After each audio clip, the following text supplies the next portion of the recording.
개인적으로 목사로서 한 가지 고민이 있습니다. 그것은 주일에 보여지는 목사로서의 저의 모습과 주중에 우리 아이들에게 그리고 제 아내에게 보여지는 저의 모습이 차이가 나지 않는가 하는 그런 고민입니다.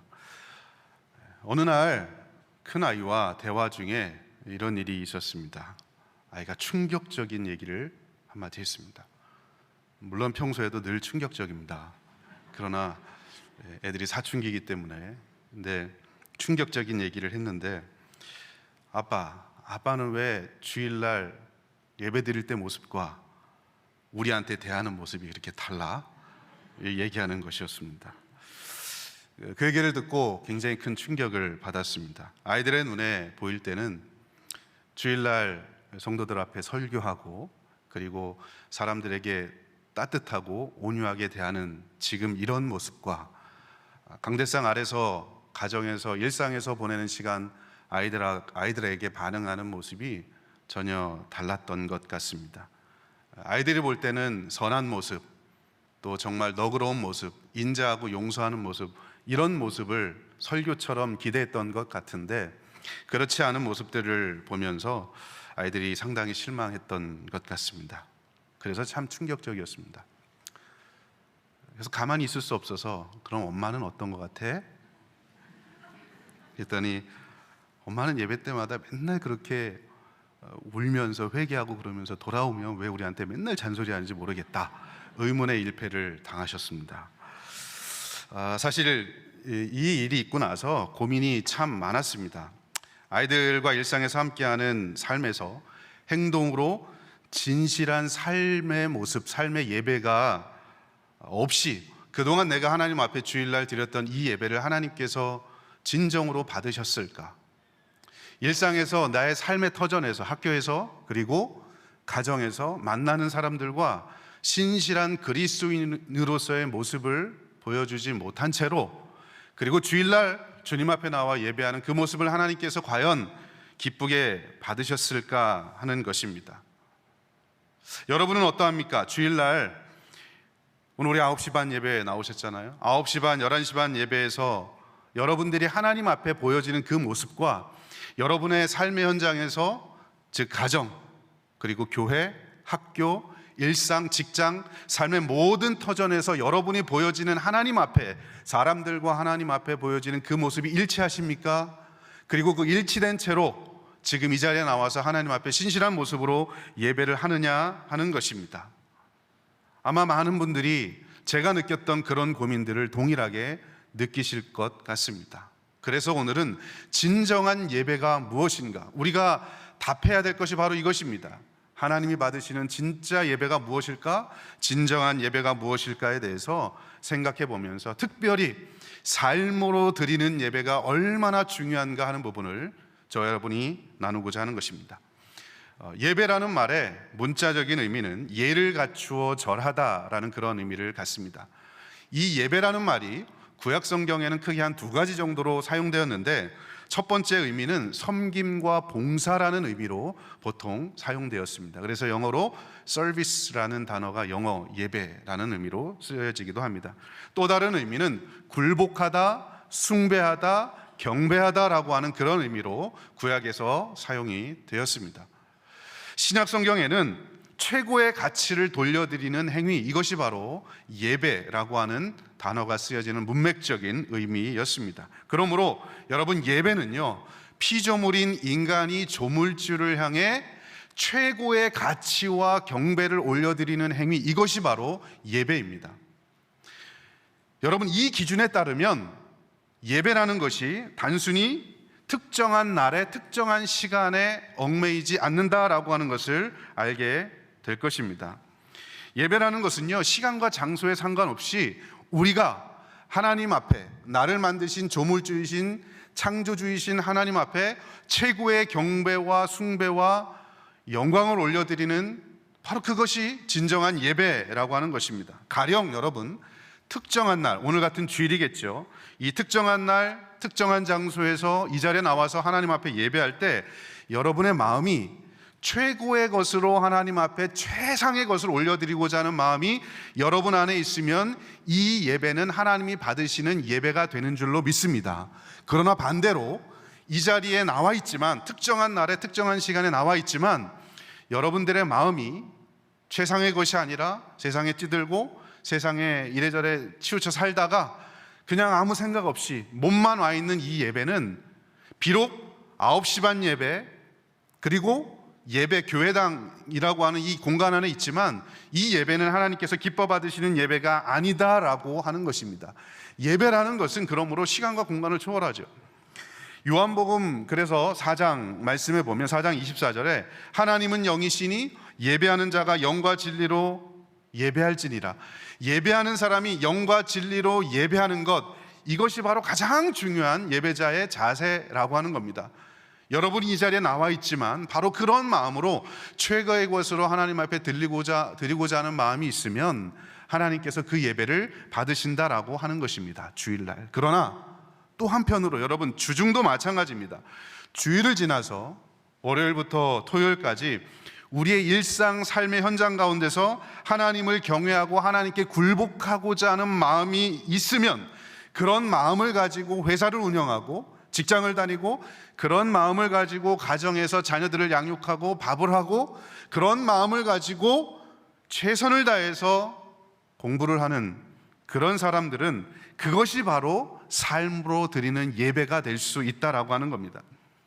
시간과 장소에 상관없이 여러분들이 최고의 것으로, 내가 갖고 있는 최선의 것을 드리면 그것이 바로 예배인 거죠. 그러나 여러분, 주일을 지나서 주중에 여러분의 삶에서 하나님이 없는 것처럼 세상 사람들과 동일하게 살다가 이 자리에 와서 앉아 있다면 그 예배는 하나님께서 받으시지 않는 예배일 것입니다. 왜냐하면 최고의 경배를 우리의 삶 속에서 하나님 앞에 드리지 않았기 때문입니다.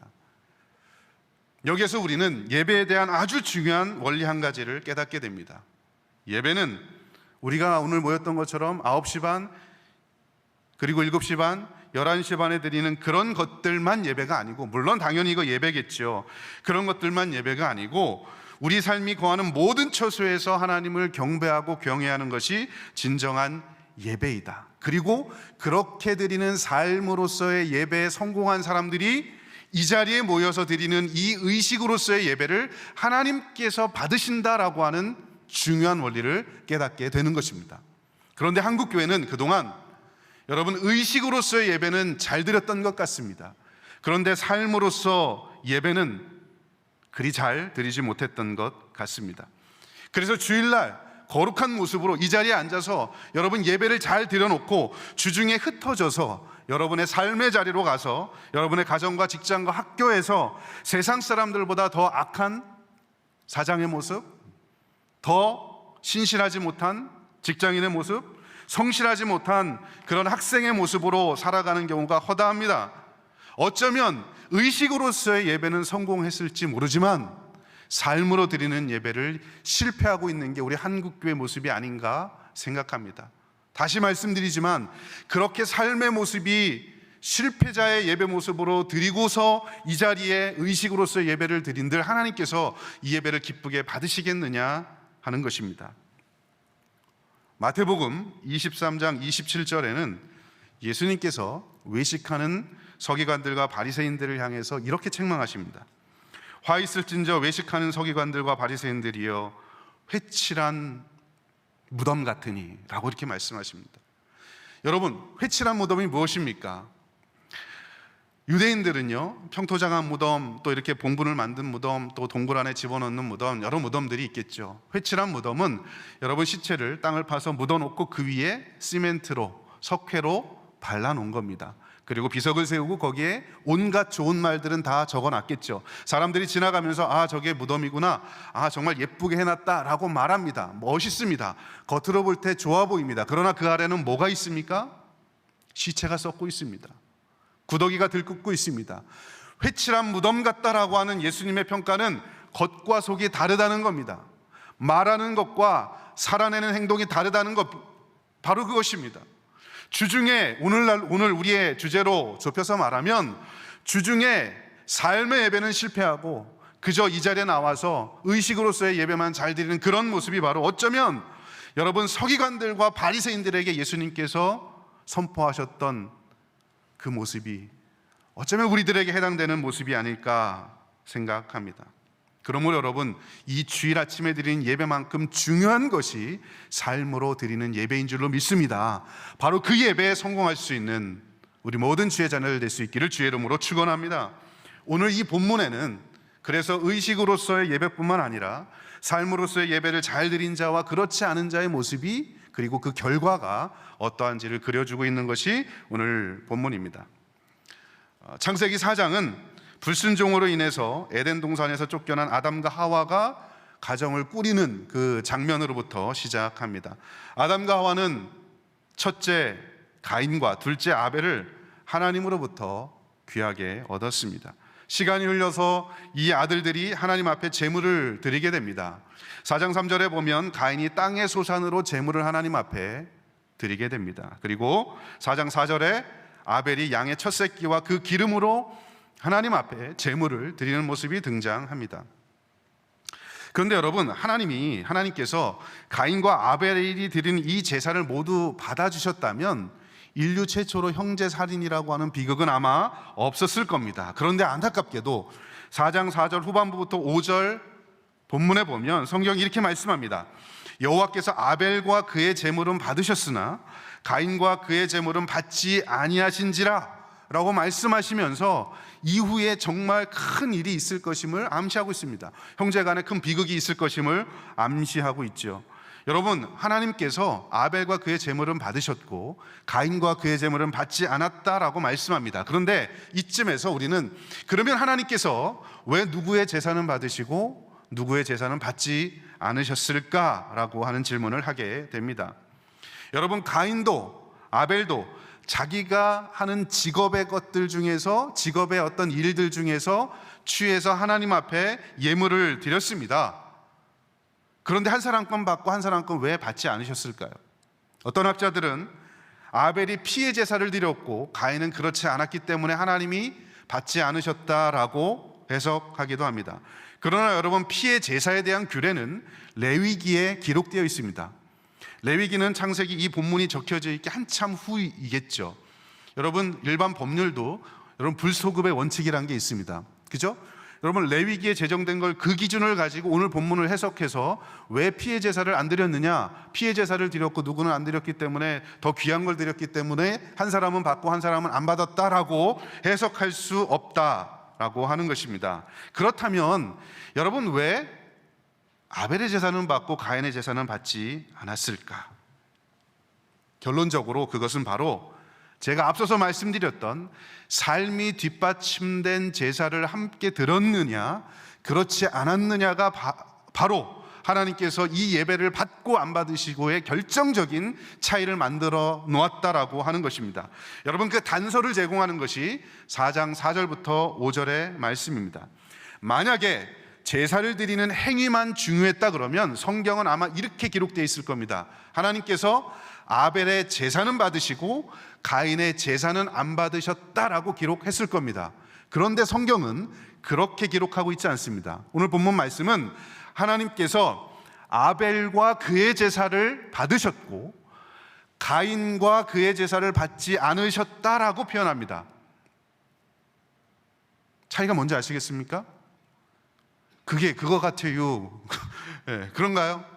만약에 여러분 제사만 중요했다면 아벨의 제사를 받으시고 가인의 제사를 안 받으셨다라고 표현했을 텐데, 오늘 본문 성경 말씀은 아벨과 그의 제사, 아벨이라고 하는 이름이 먼저 나옵니다. 그리고 그의 제사, 가인과 그의 제사, 가인이라고 하는 이름과 그가 드렸던 제사가 함께 등장하고 그 제사를 하나님이 누구 것은 받고 누구 것은 받지 않았다라고 기록하고 있는 겁니다. 여러분, 이름이 기록되어 있다는 거, 이름은 인격을 의미합니다. 한 사람이 죽고 나면 그 사람의 이름만 남게 되는데 후세 사람들이 평가할 때 그 사람의 이름을 두고 평가합니다. 저 사람은 이런 삶을 살았어 라고 이야기하죠. 함영주라고 하는 사람은 이렇게 살았던 사람이야. 함영주는 누구야?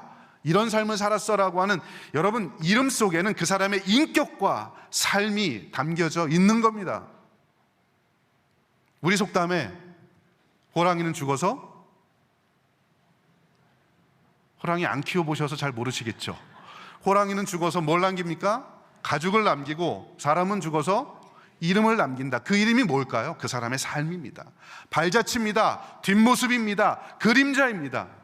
그 사람의 일상에서의 삶이 어땠느냐라고 하는 전인적인 모습을 말하는 겁니다. 그러므로 오늘 본문 말씀에 아벨과 그의 제사를 받았다라고 하는 말은 아벨이 삶 속에서 하나님 앞에 헌신하고 드렸던 삶의 모습과 그렇게 살면서 아끼고 귀하게 여기고 구별해서 하나님 앞에 드렸던 그 첫 새끼를 하나님이 받으셨다라고 하는 의미이고, 가인은요, 일상에서의 삶이 그렇게 온전한 삶이 아니었던 거죠. 하나님이 원하시는 삶이 아니었던 거죠.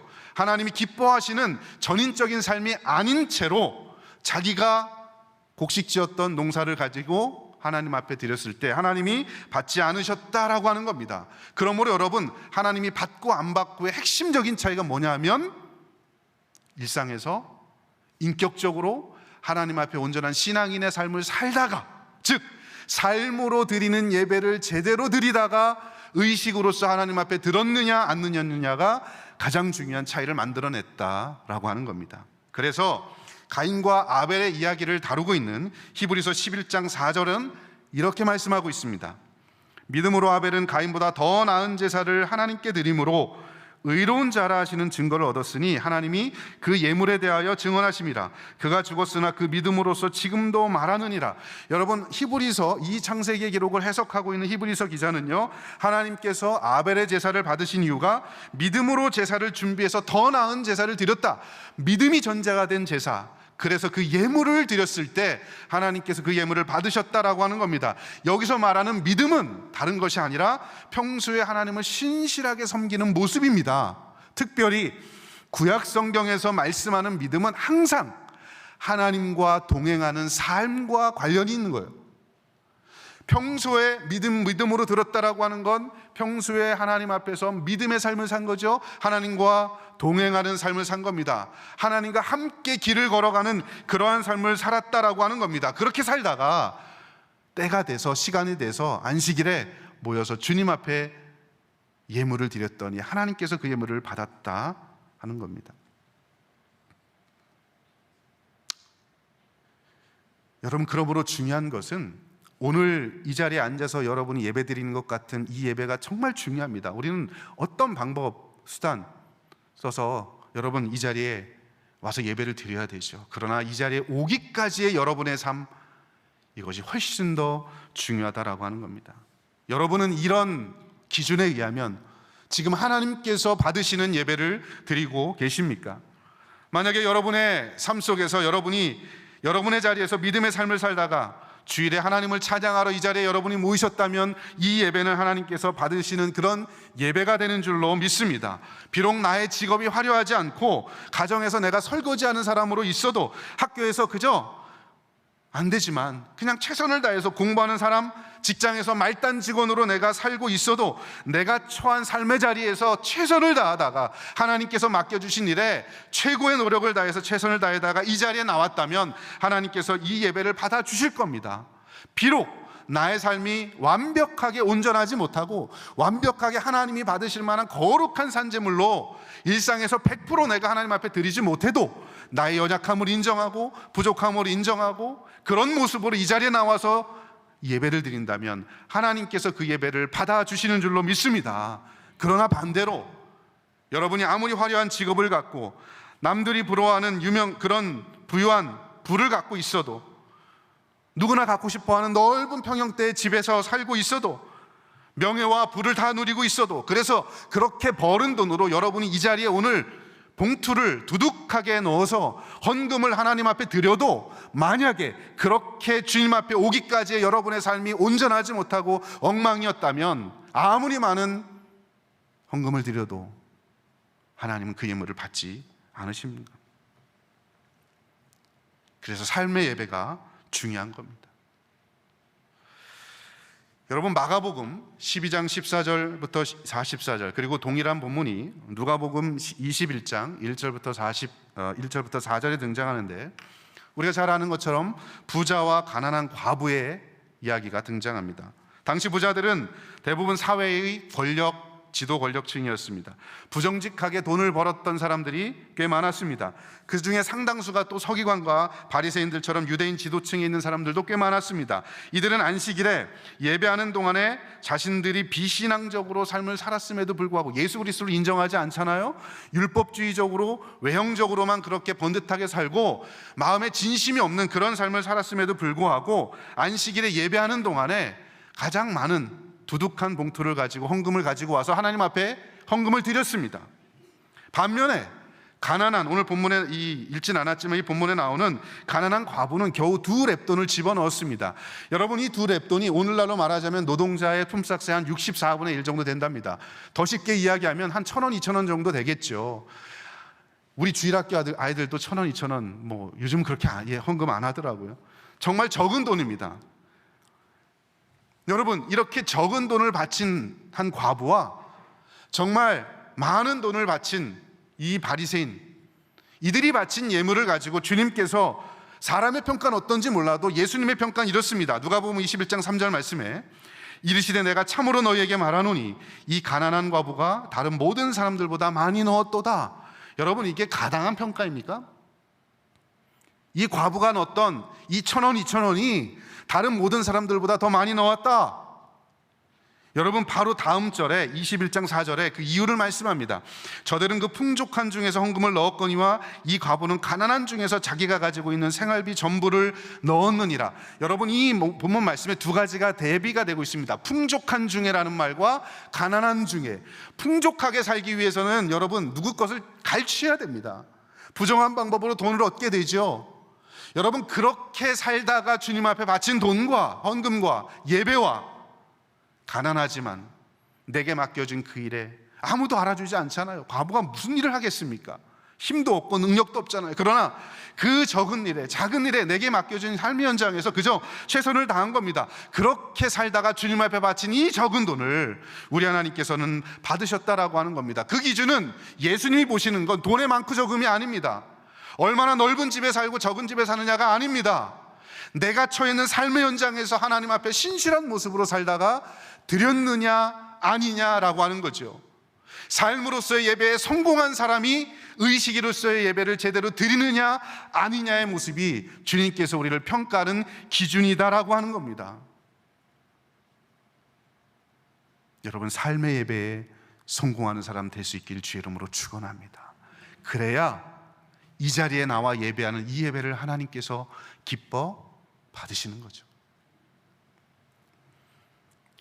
삶의 예배가 중요하다라고 하는 것들에 대해서 조금 더 직접적으로 말씀하는 본문이 마태복음 5장 23절부터 24절에 이렇게 말씀합니다. 그러므로 예물을 제단에 드리려다가 거기서 형제에게 원망들을 만한 일이 있거든, 생각나거든 예물을 제단 앞에 두고 먼저 가서 형제와 화목하고 그에 와서 예물을 드리라. 여러분, 지금 이 배경을 한번 생각해 보시죠. 예물을 제단에 드리는 것, 지금 예배하는 겁니다. 오늘날로 말하자면 예물을 제단에 드리는, 예배를 드리고 있는데, 제사를 하고 있는데 갑자기 주중에 누구하고 싸운 일이 생각났어. 아내하고 다툰 일이 생각났어. 남편하고 다툰 일이 생각났어. 자녀하고 관계 안 좋은 일, 내 직장과 일터에서 관계가 안 좋은 이 사람들하고의 관계가 안 좋은 일이 생각났어. 그러면 드리다가 잠깐 멈추고 다시 가서 그 사람과 화해하고 오라. 물론 그렇다고 여러분 지금 나가시면 안 됩니다. 여러분, 이 말씀의 본문은 예배 드리다 나가라 이게 아니고요, 예배의 자리에 오기까지 성도들의 모습이 어떠해야 하느냐 하는 걸 보여주는 거죠. 먼저 삶에서 신실하게 살아야, 평화를 누리면서 살아야, 화평하면서 살아야 다른 사람과 인격적인 관계, 즉 삶의 예배에 성공해야 그런 사람이 드리는 예배, 예물을 하나님 앞에 드렸을 때 하나님께서 그 예배를 받으신다라고 하는 겁니다. 이 본문이 직접적으로 바로 그걸 우리에게 말씀해 주고 있는 겁니다. 다시 한번 여러분들에게 도전합니다. 여러분, 의식으로서의 예배에 성공하는 것만큼 삶의 예배에 성공할 수 있는 우리 모두 될 수 있길 주의 이름으로 축복합니다. 여러분, 그러면 고민이 되죠. 삶으로서의 예배가 과연 무엇일까? 삶의 예배에 성공해야 된다고 하는데 삶으로서 드리는 예배란 과연 무엇일까? 삶의 예배에 성공해야 된다고 하는데 삶으로서 드리는 예배란 과연 무엇일까? 삶의 예배에 성공해야 된다고 하는데 삶으로서 드리는 예배란 과연 무엇일까? 삶의 예배에 성공해야 된다고 하는데 삶으로서 드리는 예배란 과연 무엇일까? 로마서 12장 1절 말씀에 보면 우리가 드려야 할 영적인 예배, 삶의 예배가 무엇인지를 명확하게 말씀하고 있습니다. 우리가 잘 아는 본문입니다. 같이 한번 읽어볼게요. 시작. 그러므로 형제들아, 내가 하나님의 모든 자비하심으로 너희를 권하노니 너희 몸을 하나님이 기뻐하시는 거룩한 산 제물로 드리라. 이는 너희가 드릴 영적 예배니라. 영적 예배가 뭐라고요? 여기 본문에 의하면 하나님이 기뻐하시는 거룩한 산 제물로 드리는 거. 살아있는 제물. 제물은 죽여야 드리는 겁니다. 그죠? 그런데 살아있는 제물로 드리라는 건 일상에서 살아가는 삶의 모습을 하나님 앞에 드리는, 그게 영적인 예배라는 거죠. 영적인 예배가 뭐 할렐루야 뭐 이게 아니에요. 교회 와서 거룩한 척하는 거, 이게 영적인 예배가 아니라 산 제물로 드리라. 살아있는 제물이 어디에서 삽니까? 나의 일상에서의 삶 속에서 살아있는 제물로 하나님 앞에 드리는 게 영적인 예배다. 그런데 여러분, 로마서 12장 2절에 가보면 그 영적인 예배, 산 제사로 드리는 예배의 구체적인 모습이 나오는데 본문이 이렇게 말씀하죠. 12장 2절 같이 읽습니다. 시작. 너희는 이 세대를 본받지 말고 오직 마음을 새롭게 함으로 변화를 받아 하나님의 선하시고 기뻐하시고 온전하신 뜻이 무엇인지 분별하도록 하라. 이게 영적인 예배를 사는 사람들의 삶의 모습인데요, 첫 번째로 이 세대를 본받지 않는 거룩한 삶이 영적인 예배입니다. 마음을 거룩하게 하고 변화되는 삶을 사는 것이 영적인 예배입니다. 하나님의 뜻이 무엇인지 매일매일 분별하며 살아가는 것이, 그렇게 사는 삶이 영적인 예배입니다. 여러분, 이 기준에 보면 주일날 9시 반, 11시 반 나와서 예배하는 것뿐만 아니라 삶 속에서 어떻게 살아가는가, 이게 영적인 예배의 정말 중요한 지표가 된다라고 하는 겁니다. 여러분, 세상에 본받고 싶은 건 많습니다. 그럼에도 불구하고 예수 그리스도만 본받으려고 끊임없이 애쓰며 살아가는 게 영적인 예배예요. 더럽고 추하고 악한 세상 속에서 거룩한 사람으로 변화되도록 살아가려고 애쓰는 게 영적인 예배입니다. 혼탁한 이 세상 속에서 기준이 없고 가치가 무엇인지 모르는 이 세상 속에서 하나님의 뜻이 무엇인지를 분별하며 살아가는 것이 영적인 예배인 줄로 믿습니다. 여러분, 이 예배가, 로마서에 나오는 영적인 예배는요, 산제사를 드리는 건 모두 다 뭐하고 관련이 있습니까? 삶과 관련이 있습니다.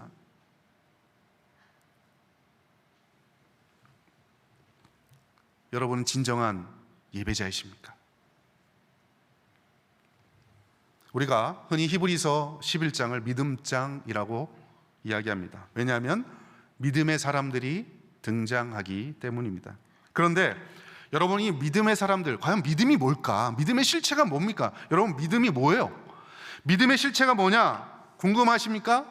궁금하면 500원이 아니고, 궁금하면 히브리서 11장을 보시면 되는데, 여러분, 믿음장에 나타난 믿음의 사람들은요, 그들의 예배 생활이 항상 삶에서 하나님과 동행하는 삶으로 나타났습니다. 그러니까 믿음 이꼴 하나님과 동행하는 것, 이게 믿음인 거예요. 자, 우리가 아벨은, 지금 우리가 살펴보고 있으니까 히브리서에 나오는 11장에 나오는 첫 번째 아벨이 나오는데, 아벨은 살펴봤으니까 넘어가고요. 두 번째 사람이 에녹이 나옵니다. 히브리서 11장 5절에 에녹을 이렇게 묘사합니다. 믿음으로 에녹은 죽음을 보지 않고 옮겨졌으니 하나님이 그를 옮기심으로 다시 보이지 아니하셨느니라. 그는 옮겨지기 전에 하나님을 기쁘시게 하는 자라는 증거를 받았느니라.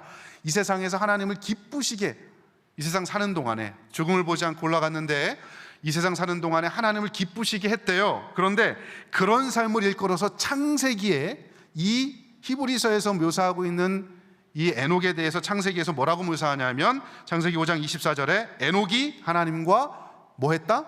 동행했다. 잘 보세요. 동행했다. 자, 세 번째 사람이 등장하는데 노아입니다. 히브리서 11장 7절. 노아를 히브리서에서는 이렇게 묘사합니다. 믿음으로 노아는 아직 보이지 않는 일에 경고하심을 받아 경외함으로 방주를 준비하여 그 집을 구원하였으니, 여호와 하나님을 경외하는 삶을 살았어요. 그런데 여러분, 이 히브리서에 나오는 내용을 창세기 6장 9절에 노아를 묘사할 때 어떻게 묘사하느냐? 노아는 의인이요 당대의 완전한 자라. 그는 하나님과 뭐 했다? 동행했다. 지금 공통적으로 나오는 단어가 뭐라고요? 동행했다. 믿음의 사람은 동행하는 겁니다. 네 번째 사람, 히브리서 11장 8절에 나옵니다. 아브라함이 나옵니다. 히브리서에서 아브라함을 뭐라고 묘사합니까? 믿음으로 아브라함은 부르심을 받았을 때에 순종하여 장래의 유업으로 받을 땅에 나아갈새 갈 바를 알지 못하고 나아갔으며, 갈 바를 알지 못하지만 하나님께서 지시하실 그 땅으로, 그죠? 말씀하신 그 땅으로 향해서 가는 겁니다. 이 히브리서의 말씀을 창세기 12장 4절에 아브라함을 어떻게 묘사하느냐? 아브라함이 여호와의 말씀을 따라갔고, 여호와 말씀을 따라간 게 무슨 말이에요? 동행했다는 말입니다. 그러니까 여러분 보세요. 믿음의 사람들은 항상 어떤 삶을 살았다? 하나님과 동행하는 삶을 살았다. 일상에서 하나님과 동행하는 삶을 살다가 안식일에 모여서, 주일날 모여서 하나님 앞에 예배하고 경배할 때 그 예배를 받으시고, 그런 사람들을 일컬어서 믿음의 사람이라고 말씀하셨고, 그렇게 믿음의 사람들이 드리는 예배가 영적인 예배, 산제물로 드리는 영적인 예배라고 성경이 말씀하고 있는 것입니다. 모두 다 삶과 관련이 있습니다. 여러분, 반면에 이사야 시대, 영적으로 혼탁한 시대에 이들이 어떤 예배를 드렸길래 하나님께서 진노하셨는지 한번 보십시오. 이사야 1장 11절에 이스라엘 백성들이 잘못 생각했던 예배관이 나옵니다. 여호와께서 말씀하시되 너희의 무수한 재물이 내게 무엇이 유익하뇨? 나는 숫 양의 번제와 살찐 짐승의 기름에 배불렀고 나는 수송아지나 어린 양이나 수염소의 피를 기뻐하지 아니하노라. 여러분, 이스라엘 백성들은요, 그저 제사만 자드리면 숫 양의 번제를 드리고 짐승의 기름을 바치고 숫 염소의 피를 갖다 바치면 하나님이 받으실 거라고 착각한 거죠. 그런데 하나님은 나 질렸다 이거예요. 나 안 받겠다. 나 그거 질렸어. 그렇게 드리는 예배 나 질렸다 이 말이에요. 나 안 받겠다. 그러면서 뭐라고 말씀하십니까? 이사야 1장 16절부터 17절에 방법을 보여주십니다. 너희는 스스로 씻으며 스스로 깨끗하게 하여 내 목전에서 너희 악한 행실을 버리며 행악을 그치고 선행을 배우며 정의를 구하며 학대받는 자를 도와주며 고아를 위하여 신원하며 과부를 위하여 변호하라 하셨느니라. 뭡니까? 선행을 하고 정의롭게 살고 고아와 과부를 도와주는 삶을 살아라. 이게 먼저. 그렇게 삶을 살고 그런 거룩하고 신실하고 삶에서 성공하는 예배를 드리다가 양을 잡고 염소를 잡아서 기름을 바치는 기름은 내가 받겠다. 그러나 고아를 핍박하고 과부들을 멸시하고 공의와 정의를 무시하는 그런 세상 사람들보다 악한 삶을 살다가 이 자리에 와서 기름을 드리고 피의 제사를 드리는 거 나 받기 싫어. 안 받을 거야. 이게 오늘 주님께서 저와 여러분에게 주시는 말씀입니다. 여러분의 예배는 어떠합니까? 존 메가더는 예배라는 차원의 책에서 예배의 세 가지 차원을 이야기합니다. 기본적으로 그는 예배는 하나님이 받으시는 것이라는 정의를 내려놓으면서 하나님이 받으시는 것이 예배인데 이 예배에는 세 가지 차원이 있다라고 이야기합니다. 첫째, 제가 순서는 좀 바꿨습니다. 첫째, 하늘을 향해 상향적인 관점에서의 예배는 하나님을 찬양하는 것이다. 둘째, 외향적인 관점에서의 예배는 연약한 지체를 돕는 것이다. 세 번째, 내향적인 관점에서의 예배는 선을 행하는 것이다 라고 이야기하고 있습니다.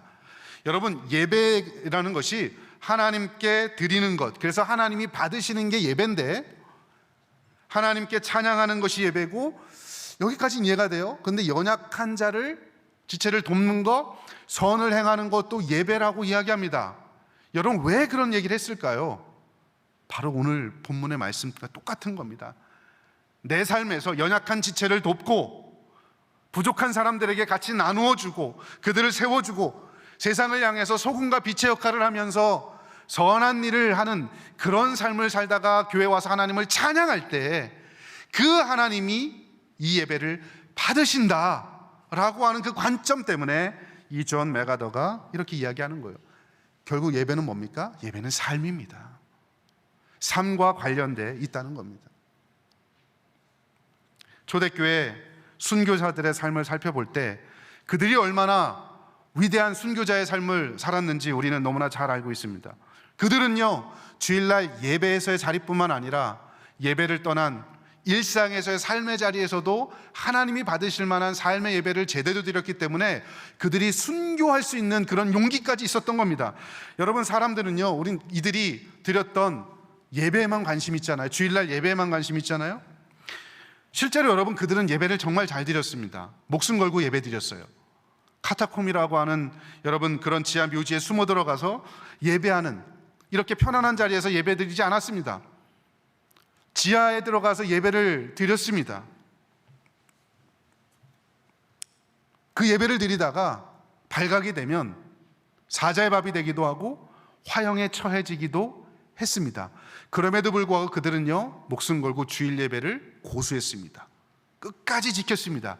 그런데 여러분, 이들이 위대했던 건 여기서 그치는 게 아닙니다. 초대교회 성도들은요, 그들의 일상의 삶 속에서 정직하고 검소하고 청렴한 삶을 살았습니다. 그들은 상거래에서 저울을 속이려고 하지 않았습니다. 먹고 살 수 있는 일용할 양식 위에 다른 것들을 탐하지 않았습니다. 한 벌 입고 살 수 있는 그런 옷 위에 그 어떤 것도 욕심내서 추구하지 않았습니다. 그렇게 자기가 처해 있는 일상에서 온전한 삶을 살다가 목숨 걸고 지하에 모여서 예배를 드린 그 예배를 하나님이 받으셨고, 그런 정신을 가진 사람들이 십자가 앞에서, 복음 앞에서, 그리고 그 복음을 가지고 저들의 창칼 앞에 섰을 때에 목숨까지도 내놓을 수 있었던 순교자가 될 수 있었던 것입니다. 거룩한 삶이 거룩한 예배를 만드는 겁니다. 1997년도에 아마 여러분 아실 건데요, 박중훈이라고 하는 배우가 주연했던 영화 할렐루야라는 영화를 아실 겁니다. 예, 지금 고개를 끄덕이시는 분들은 나는 50 이상이다 인정하시는 분들일 겁니다. 여러분, 이 영화 아마 대부분 다 보셨을 겁니다. 주인공 양덕건이라는 사람, 원래는 소매치기 건달이었습니다. 그런데 시골의 개척교회 목사님이 곧 교통사고를 당하게 됩니다. 거의 죽게 되죠. 그 상황에서 사람을 살려야 되는데 지갑을 훔치기는 거죠. 근데 지갑을 열어봤는데 여기 시골 개척교회 목사님이 서울에 있는 중앙교회에서 아주 그 약속, 오늘날로 말하자면 약속 어음과 같은 그 하나를 적어준 거예요. 이 표를 가지고 오면 1억 원을 주겠다. 그러니까 여러분, 이 사람이, 이 양덕건이라고 하는 건달이 어떤 마음이 들겠어요? 아, 가야 되겠다. 그래서 이걸 가지고 그 교회에 간 겁니다. 그런데 목사를 사칭해야지 되죠. 그래서 목사를 사칭한 거예요. 아마 영화를 보신 분들은 아시겠지만 어설프긴 하지만 진짜 목사처럼 행동합니다. 설교도 목사처럼 행동하고 정말 사람들이 뜨겁게 반응하더라고요. 제가 놀랬던 건 양아치 같았던 어떤 청소년 아이들 설교했더니 애가 변화가 돼요. 이게 말이 됩니까? 저에게 그런 능력이 있었다면 제가 벌써 개척했을 겁니다. 네, 목사인 저보다 더 목사 같은 능력이 있는 그런 사람이었죠. 그런데 여러분, 그렇게 사람이 변화되는 것처럼 보였던 그런 능력을 행했던 사람이 강대상 아래서 내려와서 여전히 여자를 만나고 여전히 건달짓을 하면서 여러분 그런 삶을 사는 모습을 보았습니다. 의식으로서의 예배는 잘했는지 몰라도 삶으로서의 예배는 완전히 엉망인 거예요. 그러나 여러분, 저는 그 영화를 보면서 어쩌면 이 양덕건의 모습이 저와 여러분의 모습이 아닐까, 이 자리에 모여서 예배하는 모습, 이것만큼 내 삶에서도 하나님의 영광을 드러내는 그런 삶을 살아가고 있는지, 삶으로 예배를 정말 제대로 드리고 있는지. 여러분 보시는 것처럼 저는 시골 출신입니다. 딱 보시면 시골 사람 써 있잖아요. 그죠? 농사 짓던 사람. 저희 어머니께서 그 시골로 시집을 오셨습니다. 할아버지께서 저희 아버지까지 낳으시고 그리고 재혼을 하셨습니다. 그래서 새로 아내를 얻고 그런 집으로 저희 어머니께서 시골로 시집을 가셨죠. 그러니까 여러분, 얼마나 시집살이가 심했겠어요. 그냥 진짜 시어머니여도 시집살이 많이 하는데 그렇지 않은 상황 속에서 정말 시집살이를 많이 했습니다. 시골에서 농사 짓는 게 여간 어려운 일이 아닙니다. 봄에 모 심어야죠. 가을에 추수해야죠. 그 사이에는 놉니까? 관리해야죠. 정말 많은 일들을 해야 했습니다. 가장 바쁜 시간들을 시골에서 보내야 했습니다. 그뿐이 아니죠. 보시는 것처럼 저는 뼈대 있는 집안에서 자랐습니다. 그래서 제가 외아들의 장손이에요, 여러분. 인정하고 싶지 않으시죠? 그러나 저는 그런 사람입니다. 그러니까 여러분, 장손에 1년에 제사가 12번도 더 돼요. 맨날 한 달에 한 번은 거의 제사를 드리는 것 같아요. 눈물로 이 제사상을 차리면서 기도하면서 부엌 한 구석에서 기도하는 그 모습을 보면서 자랐습니다. 그러면서도 한 번도 주일 성수를 빠지지 않아요. 주일을 빠지지 않아요.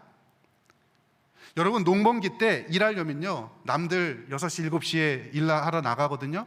우리 어머니 4시, 5시에 일어나십니다. 사람들에게 흠잡히지 않으려고. 집도 깨끗하게 치워놓고 먼저 가서 들로 산으로 가서 먼저 일 다 해놓고 그리고 가서 교회 가는 거예요. 그러니까 여러분, 이쯤 되면 이 장손 집에서 맏며느리가 이렇게 하면 혼나요. 그죠? 예, 저 집에 며느리 잘못 들어왔다. 혼나요. 그런데 할머니, 아버지 한 번도 혼내는 걸 못 봤어요. 가만히 생각해 보니까 일을 잘해서가 그냥 단순히 효도를 이런 차원이 아니라 교회에 가기까지 내게 맡겨진 삶의 현장에서 해야 될 최선의 것으로, 다른 사람들 보든 안 보든 예배 가는 게 중요하고 이게 가장 중요한 목적인데, 그걸 위해서 지금 내게 처해진 삶에서 정말 최선을 다해서 노력하는 거예요. 남편과 아이들 굶기지 않으려고 최선을 다해서 조금 더 일찍 일어나서 밥을 해서 같이 먹이고, 흠 잡히지 않으려고, 동네 사람들한테 흠 잡히지 않으려고, 시부모님한테 흠 잡히지 않으려고 삶에서 그렇게 치열하게 살고 하나님 중심적으로 살다가 주님 앞에 가서 예배하니 그 예배를 하나님께서 받으시지요. 사랑하는 성도 여러분, 오늘 가인과 아벨의 예배가 그걸 보여주는 겁니다. 바라기는 저와 여러분이 이렇게 의식으로 오늘 이 자리에 나와 계신 것처럼 이렇게 예배드리는 것 정말 중요합니다. 주일 성수하는 거 목숨 걸고 지켜야 합니다.